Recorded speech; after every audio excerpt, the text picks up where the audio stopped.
हाथ उठा के कश्मीर में जो आतंकवादी पकड़े जाते हैं उनके पास AMU का आई कार्ड क्यों होता है?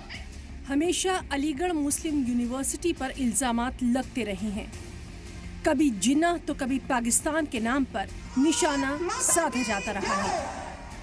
AMU में मोहम्मद अली जिन्ना की तस्वीर को लेकर हंगामा भी खूब हुआ।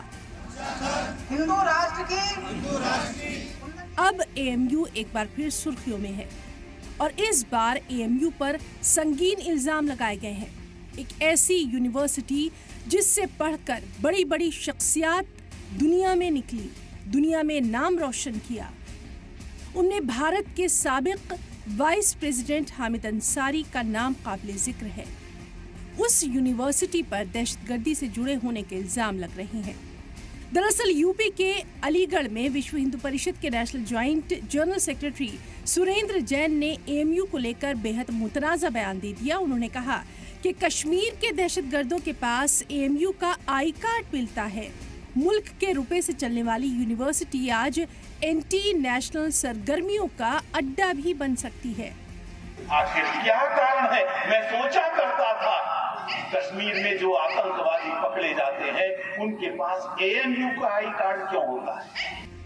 जनाबे आली यहीं पर नहीं रुके बल्कि अपनी जबान के तीर बेदरीग चलाते रहे। उन्होंने कहा कि पाकिस्तान की तामीर के लिए दलील अलीगढ़ मुस्लिम यूनिवर्सिटी से दी गई और इसलिए जिन्ना ने कहा था कि ये AMU पाकिस्तान का असलहा खाना है। पाकिस्तान का विचार इनके पूर्व छात्रों ने किया।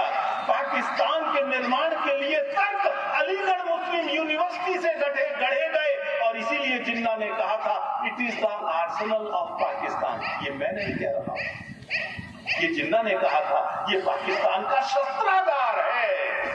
वाज़ेह रहे कि अलीगढ़ में हुए विश्व हिंदू परिषद और बजरंग दल के त्रिशूल दीक्षा प्रोग्राम में वो शामिल हुए। गौरतलब है कि अलीगढ़ में बजरंग दल के जरिए लाल बहादुर शास्त्री कन्या महाविद्यालय में शौर्य सभा और त्रिशूल दीक्षा प्रोग्राम का इनेकाद किया गया।